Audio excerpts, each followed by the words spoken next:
네, 오늘 말씀은 열왕기상 2장 26절로부터 35절까지 말씀입니다. 26절로부터 35절의 말씀입니다. 512페이지 교독합니다. 왕이 제사장 아비아달에게 이르되 내 고향 아나돗으로 가라. 너는 마땅히 죽을 자 이르되 내가 내 아버지 다윗 앞에서 주 여호와의 궤를 메었고 또 내 아버지가 모든 환난을 받을 때 너도 환난을 받았은즉 내가 오늘 너를 죽이지 아니하노라 하고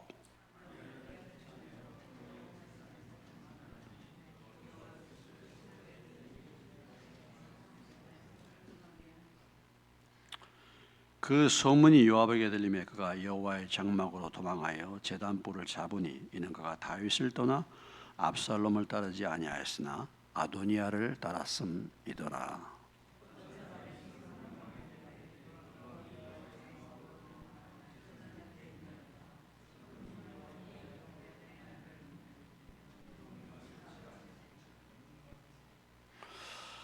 분하야가 여호와의 장막에 이르러 그에게 이르되 왕께서 나오라 하시느니라.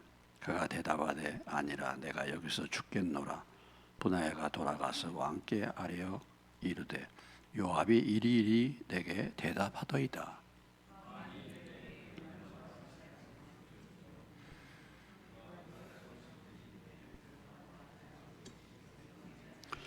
여호와께서 요압의 피를 그의 머리로 돌려 보내실 것은 그가 자기보다 의롭고 선한 두 사람을 쳤음이니 곧 이스라엘 군사령관 넬의 아들 아브넬과 유다군 사령관 에델의 아들 예델의 아들 아마사를 칼로 죽였음이라. 이 일을 내 아버지 다윗은 알지 못하셨나니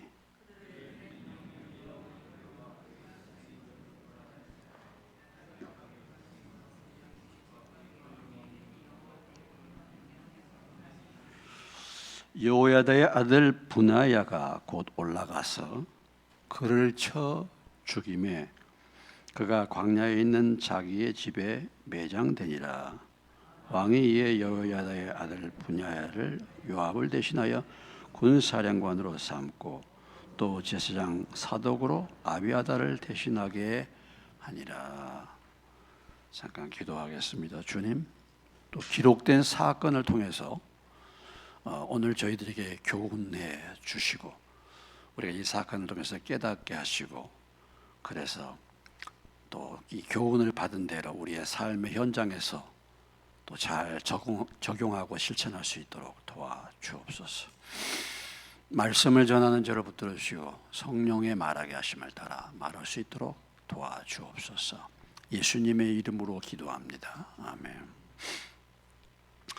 자, 오늘 그 열왕기상 2장 26절로 35절의 사건은 어떤 내용이 들어 있습니까?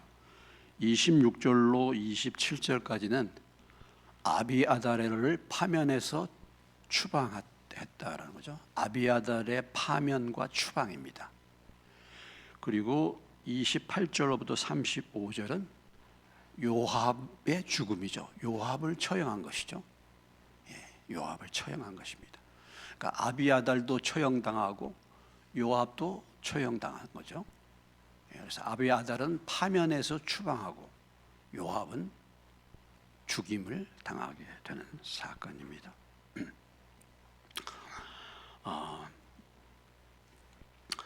자, 아비아달입니다. 아비아달. 이들이 마지막에 이렇게 추방을 당하거나 죽게 된 이유가 무엇입니까? 죽게 된 이유가 뭐예요? 분별력이 없어서 그런 거죠. 분별력이 없어요. 네? 깨닫지 못해서 그런 거예요. 분별력. 네? 그러니까 가장 핵심적인 것은 누구의 편에 섰죠? 아도니아 편에, 아도니아라는 자의 아도니아가 왕이 될 것을 알고 그렇게 생각하고 그 줄을 섰다, 그 줄에 섰다 이 말이죠.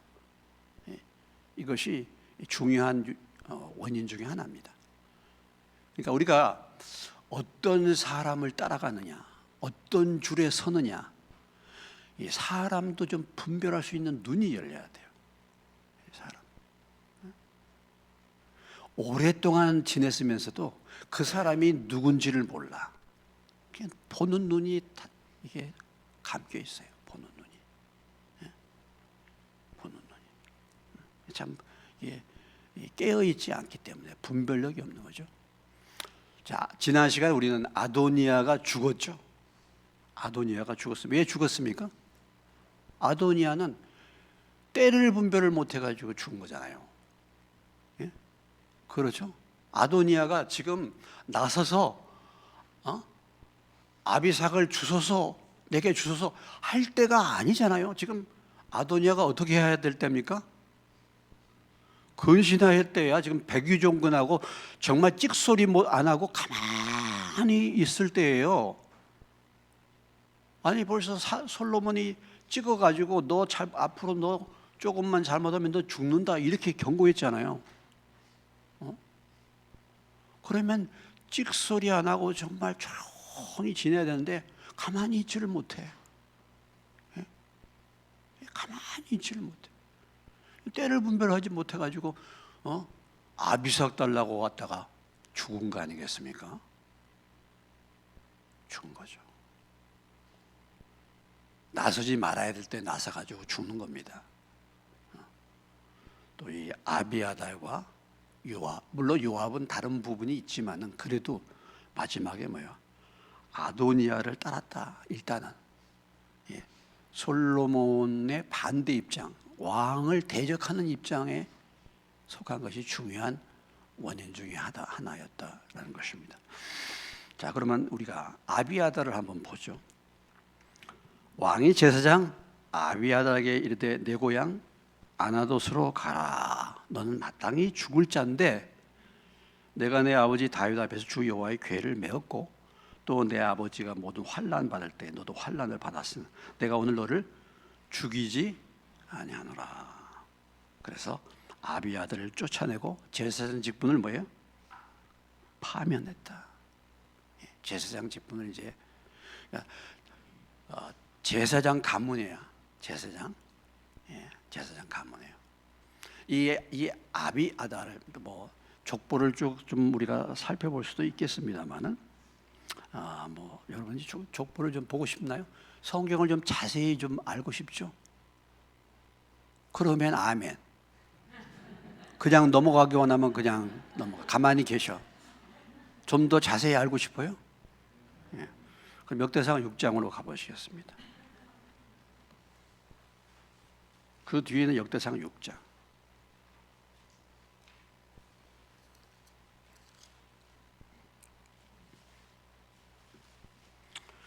역대상 617페이지죠. 617페이지.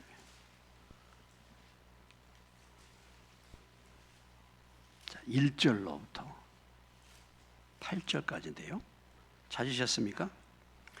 자, 레이의 아들들은 게르손과 거핫과 무라리요,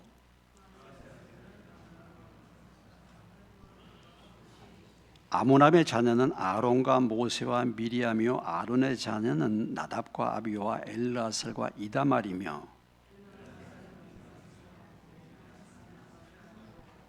아비수아는 붓가를 낳고 붓가는 우시를 낳고 무라요스는 아마랴를 낳고 아마랴는 아이둡을 낳고 여기 보면 이제 사도까지가 나오죠. 자, 여러분 제사장 가문은 누구로부터 시작됐습니까? 네? 제사장 가문은 누가 첫 번째 초대 제사장이에요? 아론이었죠. 아론. 예?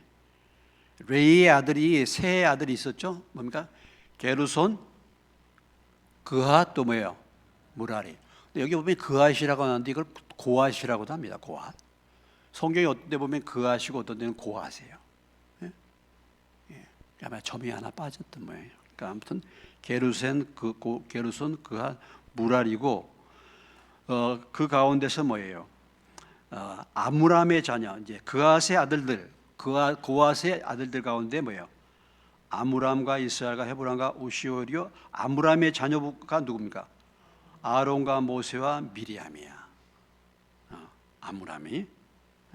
그러니까 지금 이 모세의 가문은 정확하게 말하면 레위 아들들 가운데서 지금 누구의 아들입니까? 예, 아므람. 아므람은 고핫으로부터 출발됐죠. 고핫. 이 원래 이 레위 자손 중에서 고핫 자손이 무엇을 담당했냐면 성막의 가장 중요한 법궤를 담당했습니다. 예? 법궤. 가장 핵심적인 것을 이 고핫의 자녀들이 담당을 했어요. 제사장. 그래서 자, 아므람의 자녀가 아론과 모세와 미리암이 있는데 아론이 제사장이 됐죠. 아론이 초대 제사장입니다. 그 다음에 아론의 자녀를 보고 3절에 아론의 자녀가 누구예요? 나답과 아비후와 엘르아살과 이다말이에요. 몇 명이야? 아론의 자녀가 4명이죠. 4명인데 이 4명 중에서 누가? 나답과 아비후 이 두 아들이 하나님 앞에 제사를 지내다가 무슨 불을 드렸어요? 다른 불을 드려서 다른 불. 말씀에 입각한 말씀을 따르는 불이 아니라 지 생각의 불을 드렸다가 망했어.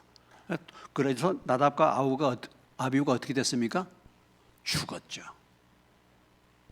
죽어서 이제 그 다음에 제사장은 이제 누구 가문에서 나오는 거야? 누구 자녀에서?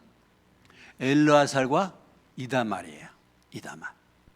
근데 지금까지는 그때 이 아비아달 때까지는 누가 제사장 자리를 차지했냐면, 그러니까 대제사장 이런 차지했냐면 바로 이다말입니다. 이다말.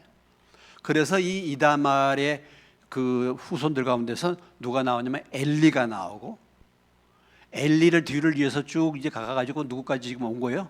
아비아달까지 온 거예요. 그래서 이 아비아달은 그러니까 무슨 가문의 자녀 후손이에요 지금? 이다말.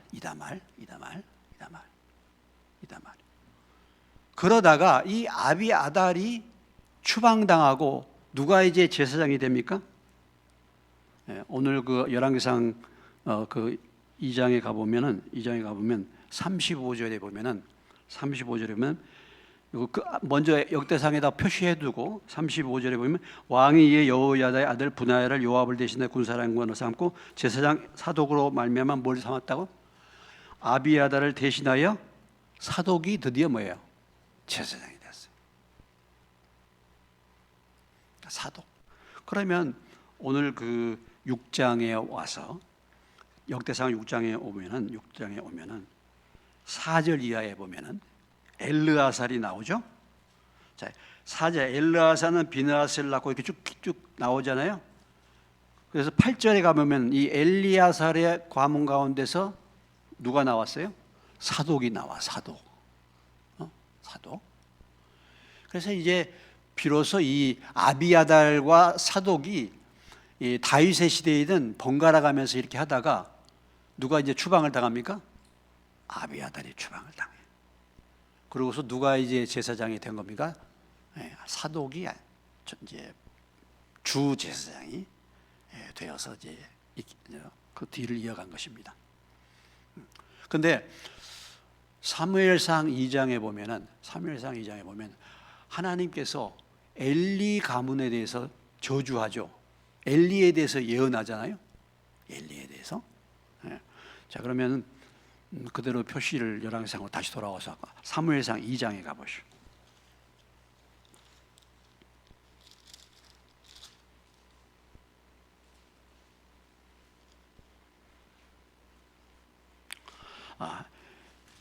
사무엘상 2장 32절로부터 35절까지. 32절. 사무엘상 2장 411페이지 32절로 35절 읽습니다. 이스라엘에게 모든 복을 내리는 중에 너는 내 초세의 환난을 볼 것이요 내 집에 영원토록 노인이 없을 것이며 내 재단에서 내가 끊어버리지 아니할 내 사람이 내 눈을 세잔하게 하고 내 마음을 슬프게 할 것이요 내 집에서 출산하는 데는 모든 자가 젊어서 죽으리라. 내 두 아들 홈니와 비느하스가 한 날에 죽으리니 그 둘이 당할 그 일이 내게 표징이 되리라. 내가 나를 위하여 충실한 제사장을 일으키리니 그 사람은 내 마음 내 뜻대로 행할 것이라. 내가 그를 위하여 견고한 집을 세우리니 그가 나의 기름을 부음을 받은 자 앞에서 영구히 행하리라.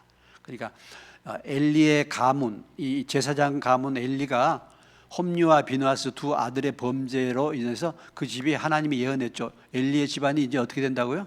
제사장이 끊어질 것이다. 이렇게 예언한 거죠. 끊어질 것이다. 이렇게 예언한 거죠. 자, 그러면 이렇게 말한 이 예언의 말씀이 오늘 열왕기상 2장으로 다시 돌아오시면 2장의 27절을 보겠습니다. 27절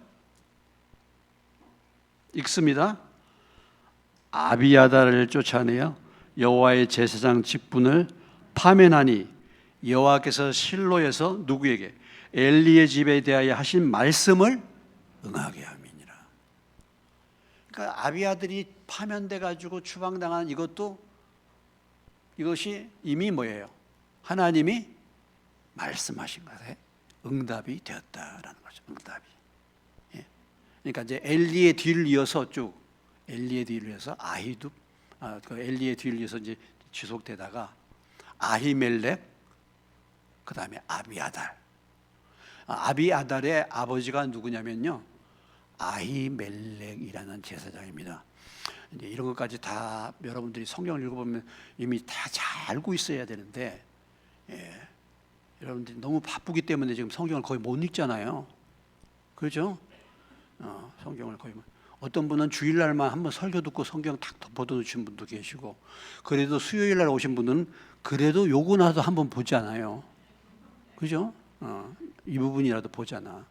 근데 이 아히멜렉이, 다윗이 사울의 추격을 피해서 다윗이 도망갑니다.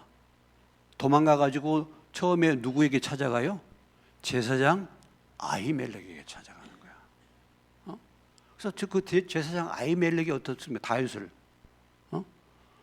먹을 것을 줬잖아요. 먹을 것을 줬단 말이죠.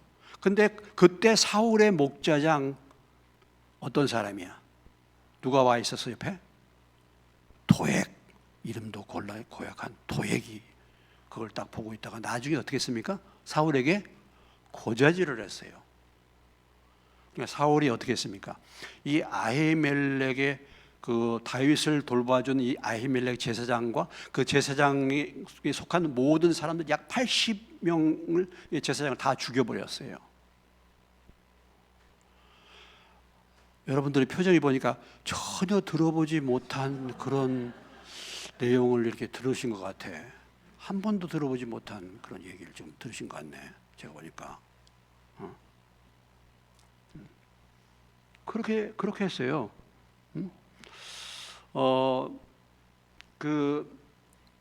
자, 사무엘상 21장으로 한번 가보시겠어요? 사무엘상 21장.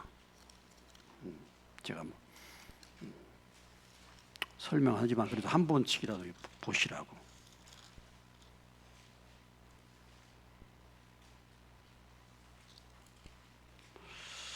(21장) 찾으셨습니까? 444페이지. 예. 다윗이 노베 가서 제사장 아히멜렉에게 이르니 아히멜렉이 떨며 다윗을 영접하여 그에게 이르되 어찌하여 내가 홀로 있고 함께하는 자가 아무도 없느냐. 제가 말씀하신 대로 그래서 이제 아히멜렉이 나중에 거기 진설병에서 물린 떡을 다윗에게 주죠. 예. 7절에 보면 그날에 사울의 신하 한 사람이 여호와 앞에 머물러 있으니 그는 누구예요? 도액이야, 도액이. 이 도액이 그것을 보고서 나중에 누굽니까? 고자질 했단 말이죠. 고자질. 자, 그럼 22장으로 그냥 쑥 넘어가겠습니다. 자, 22장 18절로부터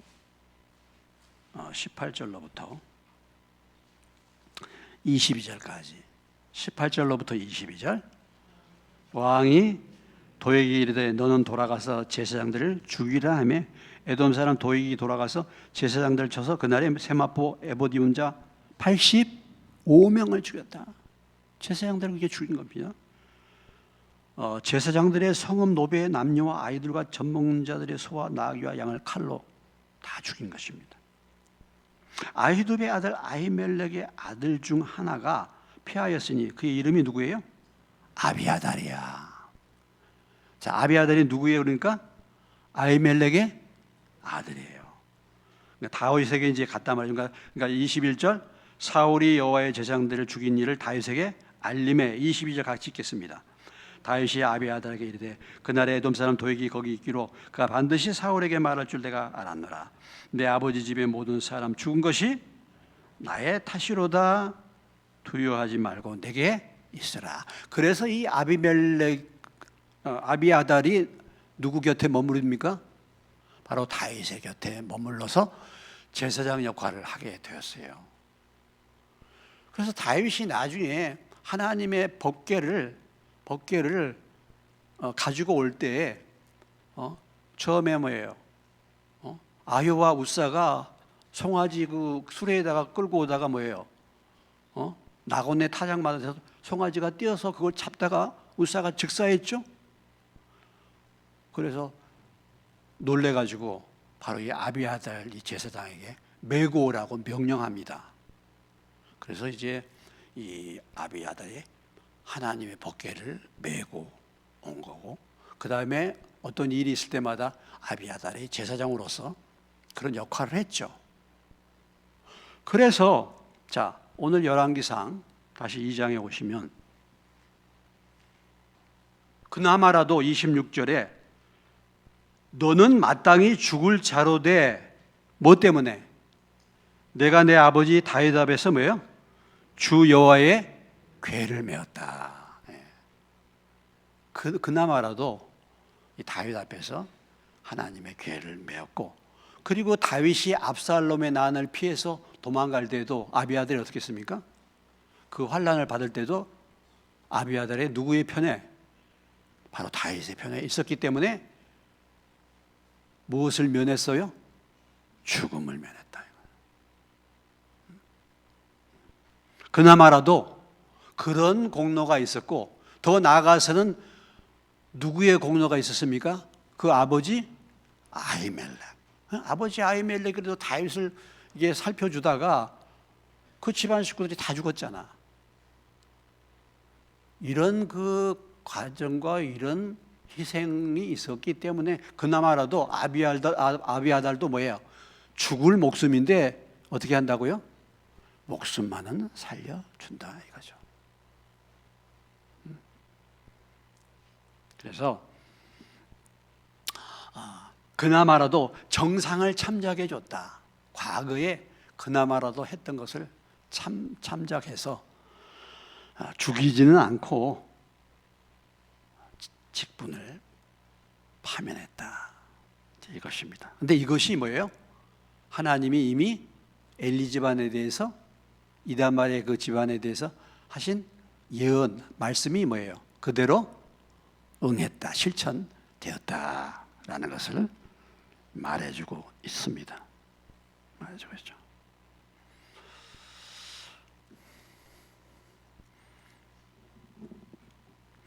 자, 이 고향 아나돗으로 가라. 아나돗은 베냐민 지파가 있는 그 지역인데요. 아나돗, 여러분 얘기 좀 들어보셨습니까? 아나돗이 뭐예요? 아나돗? 지명인데 혹시라도 생각나시는 분, 아나돗. 아나돗이 뭐예요? 에레미야 1장으로 가보시겠습니다. 에레미야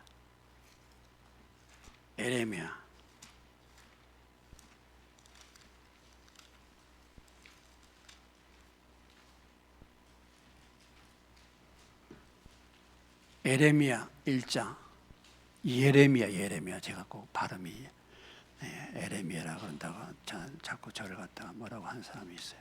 예레미야 1장 1절 같이 읽겠습니다. 시작. 베냐민 땅 아나돗의 제사장들 중 hil기야의 아들 예레미야의 말이라. 여기 베냐민 땅 뭐예요? 아나돗의 제사장들 중. 그러니까 아나돗이 어느 땅입니까? 누구 동네예요? 예. 제사장들이 사는 마을이다 이거예요. 예. 주로 아나도스에 누가 많이 살았어? 제사장들이 살았어. 예. 그러니까 미국 같은 데나 우리나라도 그렇죠. 이 은퇴하신 목사님들, 은퇴한 선교사들을 따로 이렇게 그 마을이 있어요. 미국에도. 그러면 이제 은퇴하신 선교사님들이 그 마을을 이루고 같이 살죠. 아나도시 어떤 마을이에요? 제사장들이 사는 동네야, 거기가. 그래서 나중에 예레미야가 이스라엘이 망할 때 예레미야에게 하나님이 명령하죠. 아나도스에 있는 땅을 사라고 명령합니다. 아니, 나라가 망하는데 이 땅을 사라고 해. 그것은 무엇을 말합니까? 그래도 하나님이 영원히 버리지 않고 언젠가는 뭐예요? 돌아오게 하겠다. 이런 증거로 예레미야의 아나도스 땅을 사라고 그렇게 말씀하십니다.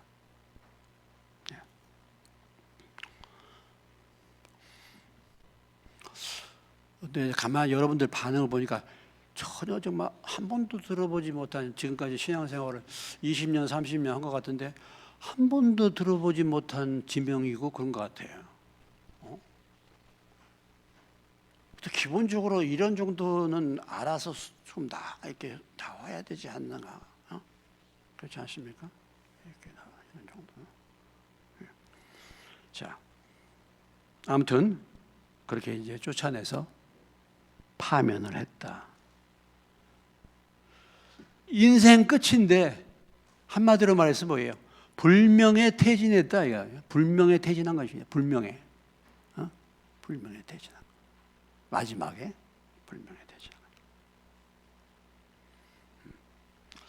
자, 그다음에 요압은 이미 그 지난번에도 한번 봤었죠. 요압이 이제 그 소문을 듣고 어떻게 했습니까? 예?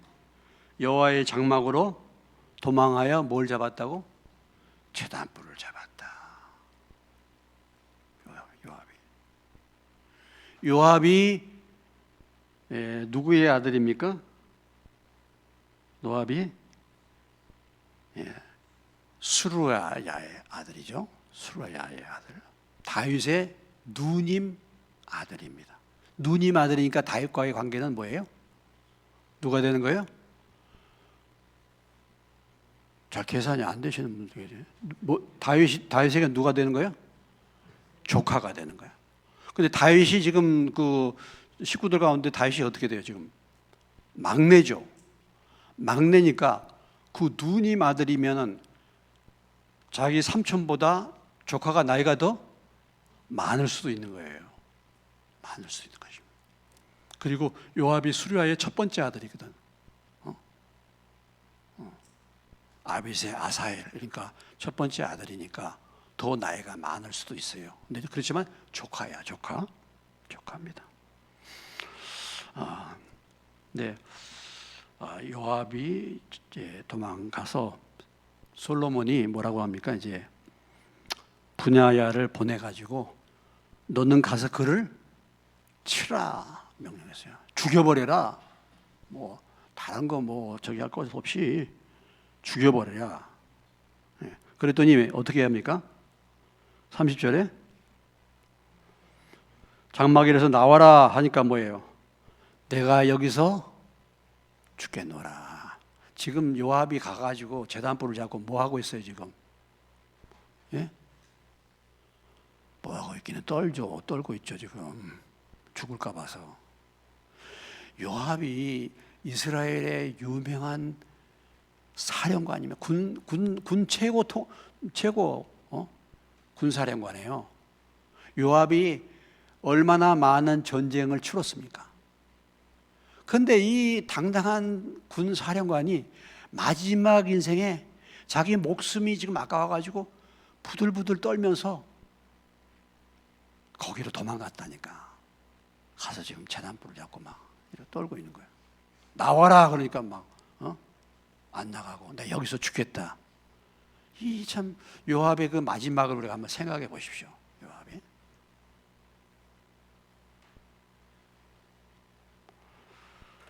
내가 여기서 죽겠노라. 그러니까 분야가 차마 죽이지를 못하죠. 왕이 그렇게 명령했지만 자기가 지금 자기로 봐서는 지금 요압이 어떤 사람입니까? 한참 상관이잖아요. 옛날에는 그렇잖아요. 분야에는 완전 뭐 이건 용병적이니까 이건 한참 뭐 이건 그런 사람이지요. 그러니까 이제 다시 이제 왕한테 가가지고 이러이러합니다. 그러니까 솔로몬이 뭐라고 말합니까? 죽여라. 왜 죽입니까? 까닭 없이 흘린 피. 아브넬과 누구를 죽였어요? 아마사. 아마사가 누구라 그랬죠? 자기 이모 아들이에요. 다윗의 가문에 딸이 둘 있었는데 큰 딸은 수루야고 둘째 딸은 누구야?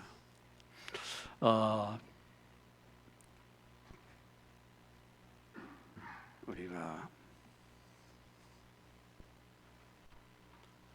사무엘하 20장으로 한번 가보시겠습니다. 20장.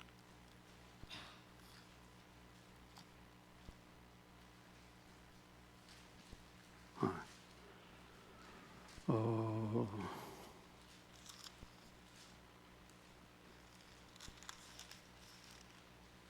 18장, 17장으로 오시겠어요? 25절.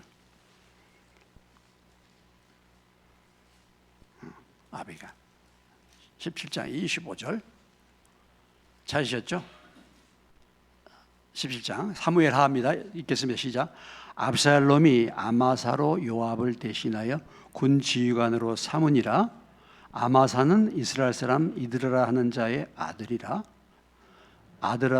이드라가 나하스의 딸 아비가 동침하여 그를 낳았으며 아비갈은 요압의 어머니 스루아의 동생이더라. 여기 이드라를 예델이라고 예델. 그러니까 그 어머니는 누구예요? 아비갈이죠.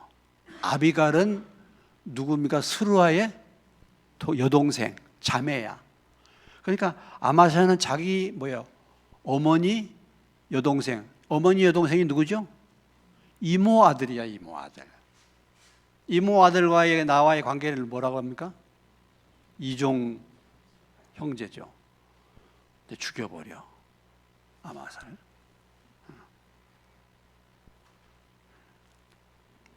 또 아브넬도 그 사울의 군대 장관, 유명한 장군입니다. 아브넬이 화친을 맺을 때 그 말씀도 봤죠. 화친을 맺어서 이제는 우리가 당신한테 항복합니다. 다윗을 왕으로 모십니다.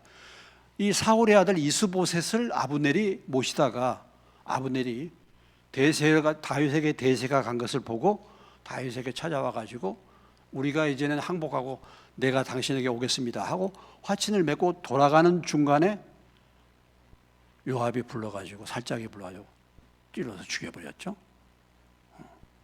이렇게 이제 한 것입니다. 이제 그런 무지한 자의 피를 흘린 죄. 그리고 다른 어떤 것보다도 그 사무엘하 3장 다시 한번 보시면요. 468페이지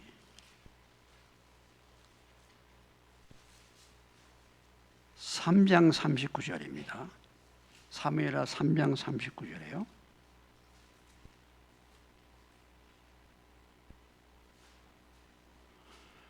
찾으셨으면 한 목소리 읽겠습니다. 시작.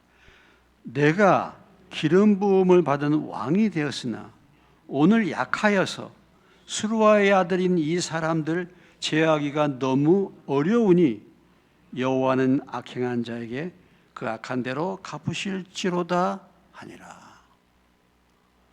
그러니까 이제 이 요압과 아비새 아사엘은 아브넬에게 죽었어요. 요압과 아비새 이들이 군권을 장악하고 군사령관이 되고 그래가지고 자기들 마음대로 이렇게 해버린단 말이죠. 다윗이 탄식한 것입니다. 내가 왕이 됐는데도 내가 약하여서 이들을 정말 다스리지를 못하겠구나, 이렇게 말한 거죠. 그 나중에 뒤에 이제 아마사를 또 다윗이 이렇게 임명했는데 아마사를 죽여버리고, 그 다음에 또 대표적인 것이 뭐죠? 압살롬 있잖아요. 압살롬을 다윗이 뭐라고 했습니까? 살려줘라 그랬잖아요. 압살롬이 나무에 걸린 것을 봤어. 다른 군사가 봤다고. 왜 안 죽였느냐? 그 군사가 말하면, 왕이 죽이지 말라고 한 것을 우리가 다 들었지 않습니까? 근데 뭐야? 야, 죽였다면 너가 상을 받았을 텐데 하고 요압이 죽여버리잖아요. 그러니까 다윗의 명령을 안 듣는 거죠. 그냥 자기가 독단으로 그냥 해버린 것입니다. 그런 거. 해버린 거죠. 그래서 이 요압이 죽을 수밖에 없는 원인이 제일 첫 번째는 무죄한 자의 피를 흘린 거죠. 무죄한 자의 피를 흘린 것입니다. 그것이 첫 번째 원인이고, 두 번째는 권위를 무시한 거예요. 권위를 무시한 거예요. 권위에 불순종한 것입니다. 결정적일 때는 평상시에는 잘하는 것 같아. 전쟁에도 나가고 공을 세웠어요. 요압이 공을 많이 세워. 전쟁에는 나가서 공로자야, 공로자. 근데 자기가 군권을 딱 가지고 자기 필요할 때는 자기 욕심 따라서 행해버리고, 질투, 아마사를 세우니까 자기의 권력에 지장이 되잖아. 그러니까 죽여버리고, 이런 일을 이제 한 것입니다. 그래서 공로를 세웠는데 다윗이 어떻게 다룰 수 없는 자야. 다윗이 어떻게 할 수 없어. 결정적으로 그냥 일을 처리해버리는 거야. 그러니까 오늘 볼 때 다윗의 왕위에 재직하면서 제일 다루기 어려운 사람이 누구예요? 바로 요압이야. 제일 힘든 사람 요압이에요. 이 사람이 바로 요압입니다. 어떻게 다스릴 수가 없게 된 거죠? 자, 출애굽기 다시 한번 우리가 보시겠습니다. 출애굽기 21장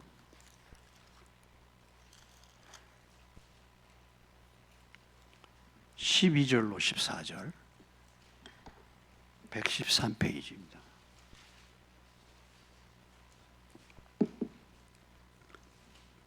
출애굽기 21장 12절로 14절 같이 읽겠습니다. 사람을 쳐 죽인 자는 반드시 죽을 것이나 만일 사람이 고의적으로 한 것이 아니라 나 하나님이 사람을 그의 손에 넘긴 것이면 내가 그를 위하여 한 곳을 정하리니 그 사람이 그리로 도망할 것이며, 사람이 그의 이웃을 고의로 죽였으면 너는 그를 내 제단에서라도 뭐예요? 잡아내려 죽일지니라. 그러니까 고의가 아니라 이게 막 부지 중에 사람을 죽일 수 있잖아요. 그럴 때는 뭐야? 가서 뭘 잡아? 그 제단을 잡으면 살려준단 말이죠. 그리고 도망하라 그랬으니까. 그런데 14절을 뭐라고 했어요? 그의 이웃을 뭐야? 고의로 죽였으면 그 제단에서 뭐야? 잡아내려서 죽이라. 이것이 하나님의 공의예요. 그러니까 요압은 어디에 의거해서 죽은 것입니까? 오늘 14절 말씀에 14절 말씀 거기에서 죽은 거예요. 그래서 다윗의 어떤 개인적인 복수보다도 공의를 실현하는 것이고, 요압을 살려뒀다가는 요압이 공동체에 큰 영향을 미치잖아요. 그러잖아요.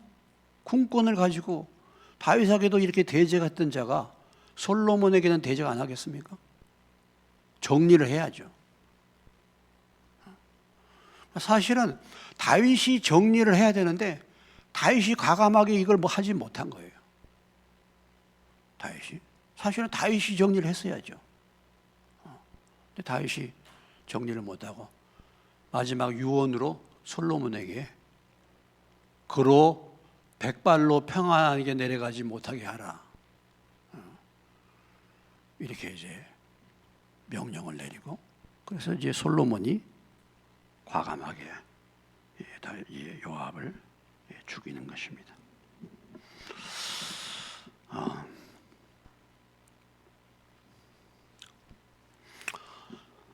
이 요압의 죽음, 또 아비아들의 파면과 추방, 이것을 통해서 하나님이 우리에게 주신 교훈이 뭡니까? 이런 결정적일 때 피난처 되신 하나님, 그래서 피난처 되신 하나님을 찾잖아요. 요압이 도망치잖아요. 하나님이 나의 피난처야. 이 이구반 때 내가 하나님께로 도망갑니다. 그런다고 해서 피난처가 되는 것이 아니다라는 거죠. 그것이 피난처가 아니다라는 거죠. 그것이 피난처가 되는 거 아니에요. 가서 도망쳐가지고 제단불 잡는다고 해서 살려주는 것이 아닌 것입니다. 위기의 때에 구원받지를 못하는 것이죠. 그럼 무엇을 말합니까? 삶에서는 불순종하면서, 삶에서는 제멋대로 살다가 긴급할 때 하나님 도와주세요, 이게 별 의미가 없다. 물론 우리의 인생의 삶 속에서 평상시의 삶에서 내 멋대로 불순종하고 살았는데 어떤 위기가 오고 어려움이 오면 주님 나를 살려주세요, 내가 회개합니다 주님, 이렇게 한다면 하나님이 자비를 베풀어 주시겠죠. 기회를 주시겠죠. 그런데 지금까지 제멋대로 늘 살았어. 그러다가 긴급할 때 피난처 되시는 하나님 하고 쫓아가 봐야, 불러봐야 소용이 없다라는 거죠. 평상시에 하나님을 피난처로 삼으시기를 주의 이름으로 축원합니다. 일상의 삶에서 늘 하나님을 의지하는 삶을 사는 게, 그것이 중요한 것이죠. 평상시에는 안 살고, 평상시에는 하나님이 피난처가 아니야. 평상시에는 다 내 계획과 내 생각과 나의 욕심 따라 인생 살아요. 그러다가 무슨 일이 턱 벌어지면 그때 가서 주님 그렇게 부른다고 해서 응답되는 거 아니다. 물론 우리가 그렇게 살다가라도 나중에 정말 회개하면서 참으로 정말 내 죄를 회개하고 주님 이번만 기회를 주십시오, 그러면 하나님이 기회를 주실 수 있겠지만은 요압과 같이 평생 이렇게 살다가 회개하기가 어려운 것이죠. 회개할 기회를 놓친 것입니다. 요압. 그렇죠. 자기가 모든 것을 가지고 있으니까 누가 자기에게 도전할 사람이 누가 있어요? 자기를 제어할 사람이 누가 있습니까? 없어. 보이는 게 없어요.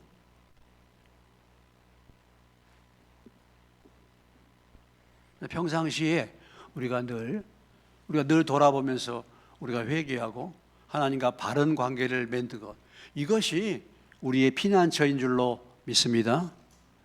이것이 제일 중요한 것이죠.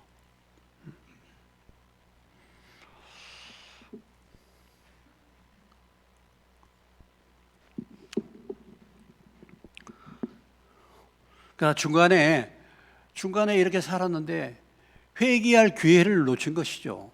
아니 요압이 이런 삶을 살았는데 자기가 잘못했다, 이렇게 다윗의 마음을 아프게 하고 이런 부분에서 자기의 죄를 인식하고 이것을 갖다가 회개하고 그랬더라면 요압이 마지막에 이렇게 되지 않았겠죠. 근데 마지막 인생이 이렇게 된 것입니다. 그래서 참 이렇게 깨어있지 못하는, 분별력을 상실했다는 말은, 분별력을 상실한 가장 큰 이유가 무엇입니까? 교만하기 때문에 그런 거예요. 교만. 그러니까 분별을 못하는 것입니다. 우리가 아비아달 정도 되면요, 아비아달이 누굽니까? 제사장이잖아요. 대제사장이면은 무엇이 하나님의 뜻이고 하나님이 어떻게 인도하고 이것을 평생 인도를 받고 기도하면서 살았던 사람이에요. 그런데 마지막 순간에 따라갈 자를 못 따라가고 아비아다를 선택한 거거든요. 그럴 수 있는 거죠. 우리가 깨어있는 것은 사실 분별력이 있다는 거잖아요. 이게 분별력이. 그런데 그걸 이제 잃어버리니까 하나님의 뜻이 뭔지, 내 뜻인지 하나님 뜻인지 도저히 모르는 거.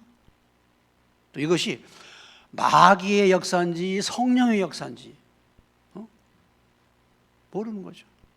이 사람을 따라가야 될지 말아야 될지, 이 사람이 어떤 사람인지 분명.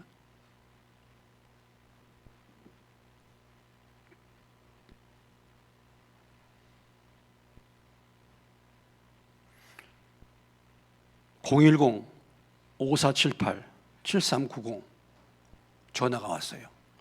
010-5478-7390. 저는 제가 친구로 등록하지 않는 전화는 거의 안 받습니다. 거의 안 받아. 아예 안 받아요. 안 받는데 가끔 가다가 010에서 오는 것을 안 받았더니 뭐 택배에 그렇게 만나기 어렵다고, 택배 전달하는데 만나기 어렵다고 그러고, 또 주차를 그때 제가 말고 어떤 분이 잘못해갖고 거기 그 차에 제 번호가 찍혀 있거든. 근데 그분이 막 전화를 010으로 010이니까 전화를 했는데 받을까 말까 막 고민하다가 받았는데 엄청 야단 맞았죠. 막 차를 거기다 두고 주차하고 이렇게 보이지도 않고 막 도대체 뭐 하냐고, 아무리 연락해도 빨리 차 빼라고 막 당장에. 그래서 제가 막 연락을 해가지고 막 제발 좀 차 좀 빼라고 막 하려고 했더니 안 받는 거예요. 전화를. 핸드폰을 그 차 안에다 넣어놓고 또 어디를 갔답니다. 네, 010 이게 이 번호로 전화가 왔어. 받을까 말까 딱 받았어. 받았더니 뭐예요? 황승규 씨죠? 네. 여기 서울중앙지검인데요. 겁나네. 그래서 제가 어떻게 했습니까? 서울중앙지검 거기에다 뭐 내가 말 섞을 필요가 있어요? 아, 네 하고 끊었죠. 거기에 말 섞으면요 자꾸 빨려 들어가. 그러니까 딱 벌써 보면 알잖아요. 이게 중앙지검에서 왜 나를 찾아? 그러니까, 아, 그러시냐고 끊었지. 그러니까 뭐 우리가 작은 일, 큰 일이든 작은 일 이렇게 분별력이 없으면요, 그런데 얼마든지 빠져들어갈 수 있고, 이 지금 보이스피싱의 피해 얘기 그렇게 많다고 그러고, 이거 모르는 사람이 없고 어떤 수법을 한다는 걸 그렇게 알아도 보이스피싱의 이건 해마다 증가합니다. 그거 보면 참 신기해요. 줄어들지를 않아. 더 늘어나면 늘어나지. 그만큼 고도로 또 발전하고 있다는 거죠. 참 이 세상도 우리가 정신 차리지 못하고 깨어있지 못하면 진짜 정말 코베어 간다니까. 대낮에도 이런 세상이에요. 근데 우리가 깨어있지 못하면 우리가 세상을 이기고 세상에 빠져들어가지 않고 믿음을 지킬 수가 없는 거죠. 그렇지 않습니까? 믿음을 지킬 수가 없는 거예요.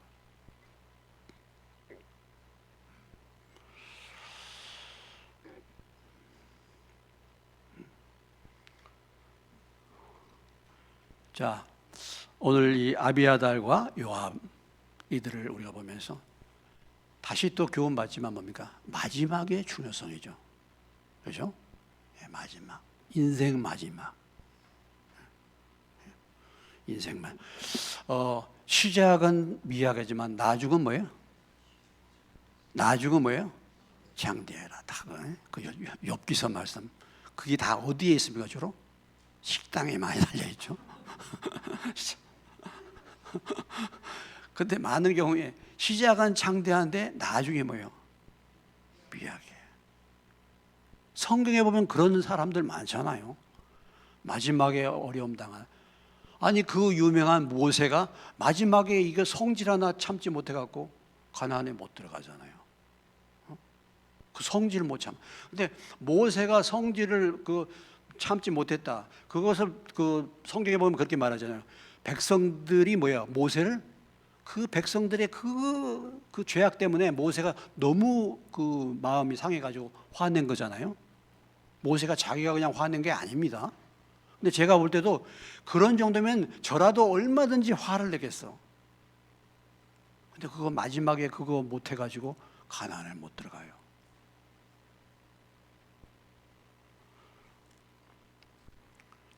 다 시작은 정말 창대했는데 나중에 형편없이 끝난 사람들 얼마나 많습니까? 대표적으로 사울이 그러잖아요. 사울이 왕이 취임식 잘했는데 사울이 버림받고 나중에 가서 정말 비참하게 죽고 목이 잘려가지고 시체가 벽산 그 벽에 망치질하는 그런 인생 됐잖아요. 사울이 그렇잖아요. 사울이 그런 사람들 많았습니다. 성경에 이게 앞으로 이제 우리가 열왕기상을 해나가면 그런 인물들이 많이 나와요. 많이 나오는데 끝까지 견디는 자라고 그랬잖아요. 끝까지 견디는 자. 끝까지. 참 이게 중요하죠. 마지막에 중요합니다. 아비아들을 생각해 보죠. 평생 다윗과 함께 고난도 당하고 했는데 마지막에 이렇게 되잖아요. 요압도 말이에요.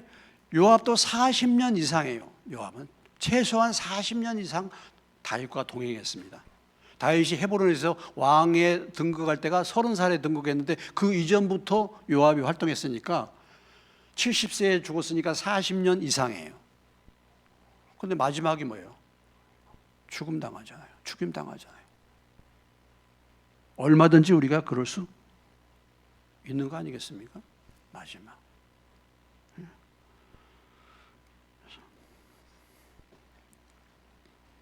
마태복음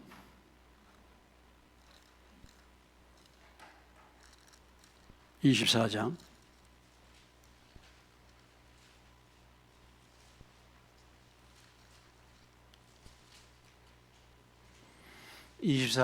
13절입니다. 같이 읽겠습니다. 그러나 13절 그러나 끝까지 견디는 자는 구원을 얻는다. 어떤 사람이요? 로마서 1장에 가보시면요.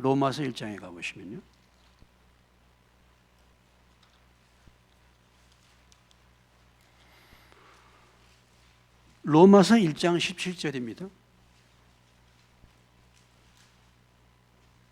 로마서 1장 17절이요. 읽습니다. 복음에는 하나님의 의가 나타나서 믿음으로 믿음에 이르게 하나니 기록된 바 오직 의는 믿음으로 말미암아 살리라 함과 같으니라. 여기서 이 믿음을 표현할 때 우리가 예수님을 믿음으로 구원받는다, 의롭다함을 받는다 하지만 여기 믿음을 표현할 때 어떻게 표현했어요? 믿음으로 어디? 믿음에 이르게 한다. 무슨 말입니까? 한 번 믿는 거로 끝나는 게 아니라는 거예요. From faith to faith예요. 믿음이 계속 뭐예요? 어떻게 되는 거예요? 끝까지 뭐예요? 믿음으로 가는 걸 말하는 거예요. 야, 한 번 내가 예수 믿어서 이제 천국이야. 이제는 뭐 내 마음대로 살아도 돼. 그러면 믿음에서 떨어지는 겁니다. 믿음이 내가 믿습니다. 아멘. 그렇기 때문에 나는 천국 갑니다. 그러고 내 멋대로 살아. 믿음에서 떨어진 거예요. 믿음으로 어떻게 돼야 된다고요? 믿음에 이르는 거야. 끝까지 믿음을 붙들어야 되는 거죠. 아니, 그거 당연한 거 아니겠어요? 나무가, 가지가 나무에서 떨어져 나가버리면 열매 맺습니까? 못 맺죠.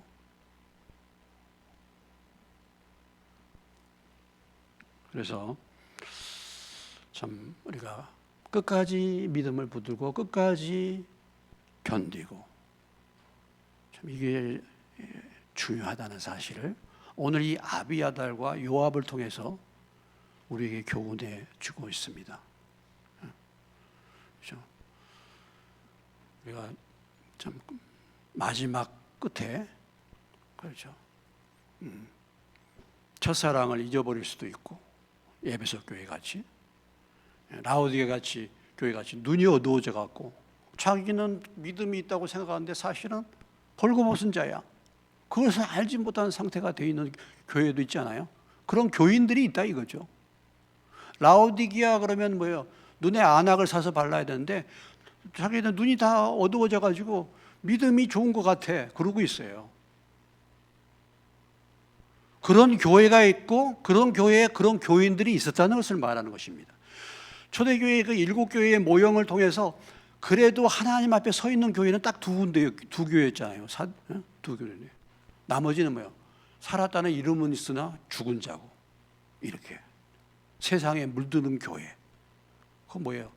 많은 교회의 교인들이 그런 상태에 빠지게 됐다는 것을 우리에게 말해주고 있는 것이죠.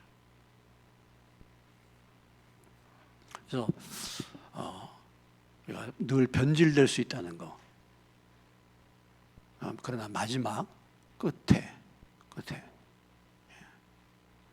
알곡으로 잘했다 무슨 종아? 잘했다 뭐예요? 충성된 종이라는 마지막 그래도 그런 말을 들을 수 있어야 되지 않겠습니까? 히브리서 13장 8절 예수 그리스도는 뭐예요? 히브리서 13장 8절 예수 그리스도는 어제나 오늘이나 영원토록 뭐예요? 동일하시다. 충성이란 게 뭡니까? 처음부터 끝까지 변질되지 않는 거죠. 그게 충성이죠. 신실이란 게 무엇입니까? 변함이 없는 걸 말하는 거죠. 그렇죠. 우리가 도중에 변질되잖아요. 우리 얼마든지 그럴 수 있잖아요. 내 신앙이 변질되고 내가 타락할 수도 있고 변질돼. 처음 믿음이 변질되잖아요. 근데 변질됐다가라도 회개하고 다시 새롭게 돼서 마지막에는 주님을 끝까지 붙들 수 있는. 그래서 중간에 버림당하는 인생, 또 마지막에 버림당하는 이런 인생이 아니라 끝까지 충성하는 저와 여러분 되시기를 주의 이름으로 축원합니다. 그래서 선한 싸움 싸우고 달려갈 길 마치고 믿음을 지켰으니 이제는 앞으로 뭐가 남았어요? 하나님의 상급이 남았다. 이렇게 우리가 말할 수 있어야 되겠죠? 말할 수 있어야죠.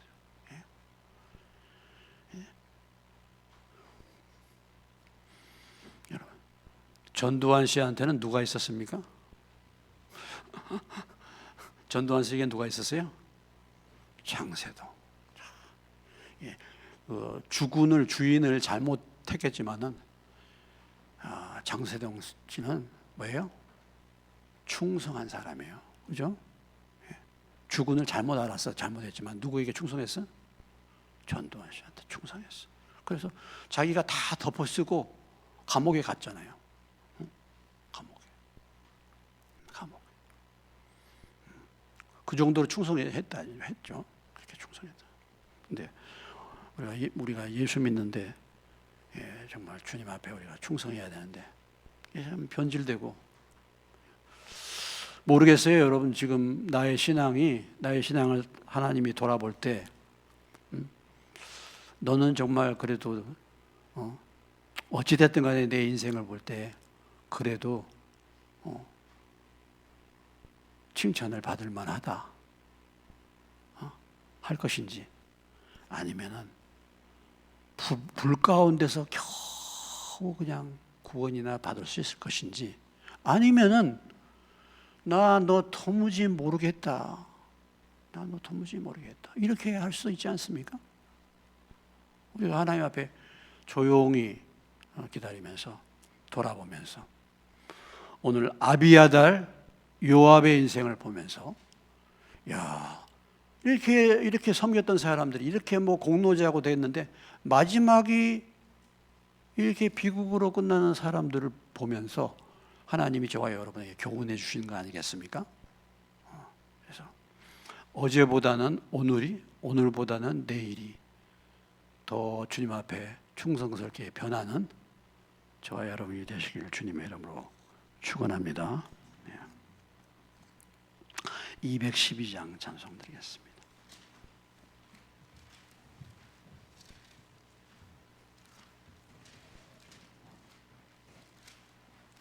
212장.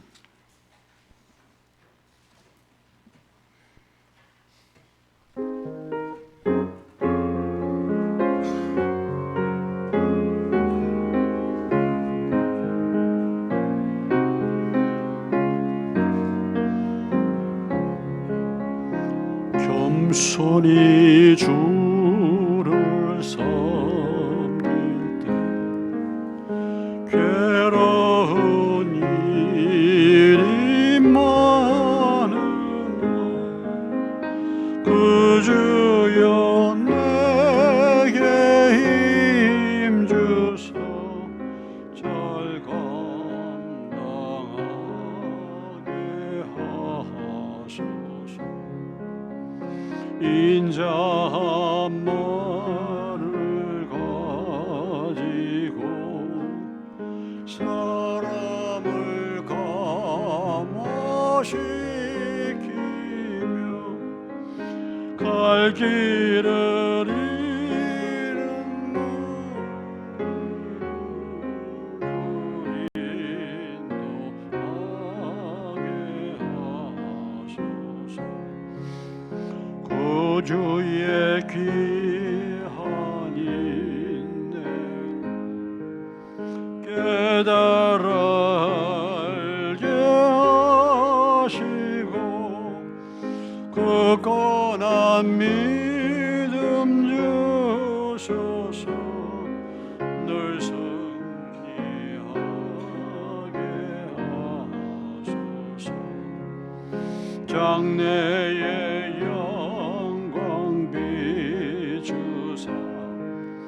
소망이 되게 하시며 그 주와 함께 살면서 참 평강 얻게 하소서.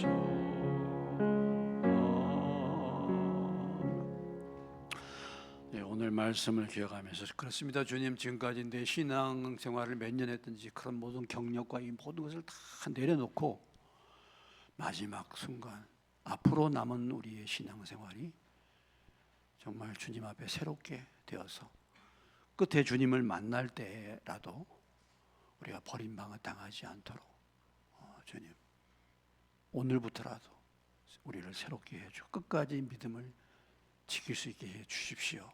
이렇게 기도하고 또 새생명 축제 위해서 잠깐 같이 기도하고 마치겠습니다.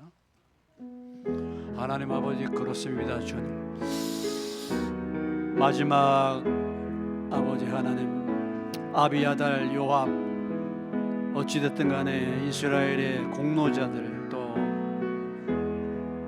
다윗과 함께 환난을 받으며 괴를 메었던 자들이 마지막 순간 그들이 선택을 잘못함으로, 그들이 분별하지 못함으로, 회개하지 아니함으로 마지막이 비극으로, 불명의 퇴진으로, 죽음으로 마지막 끝나게 되었습니다. 오늘 이 사건이 우리에게 교훈이 되게 해 주시기를 원합니다. 주님, 지금까지 뒤의 것은 다 잊어버리고 표대를 향하여 앞으로 오늘부터라도 우리의 신앙이 다시 한번 새롭게 되기를 원합니다.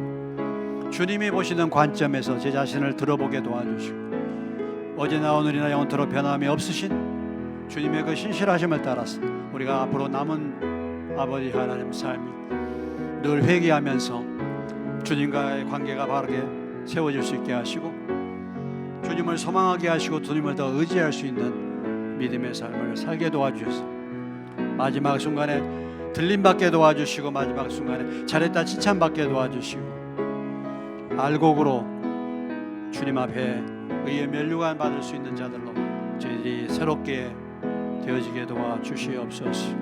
아버지 하나님, 특별히 또 새생명 축제 가운데 함께 하시고 전도 초청하기로 작정한 심령들 위해서 기도할 때 주께서 그들의 마음을 준비시켜 주시고 예배해 주시고 모든 순서 예배 가운데 성령님 임재하여 주셔서 아버지 그날에 아버지 자녀가 주님을 만나는 귀한 놀라운 역사가 일어나게 도와주시옵소서.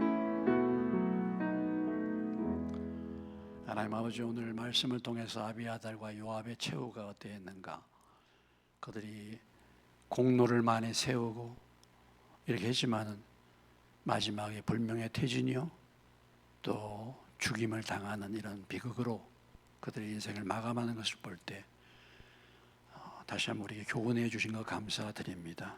주님, 어제나 오늘이나 영원토록 변함이 없으신 주님, 저희들도 변함이 없는 믿음 갖기를 원합니다. 성령님께서 저희들을 붙들어 주시고 늘 주님을 하루하루 살면서 주님을 의지하는 삶을 살기를 원합니다.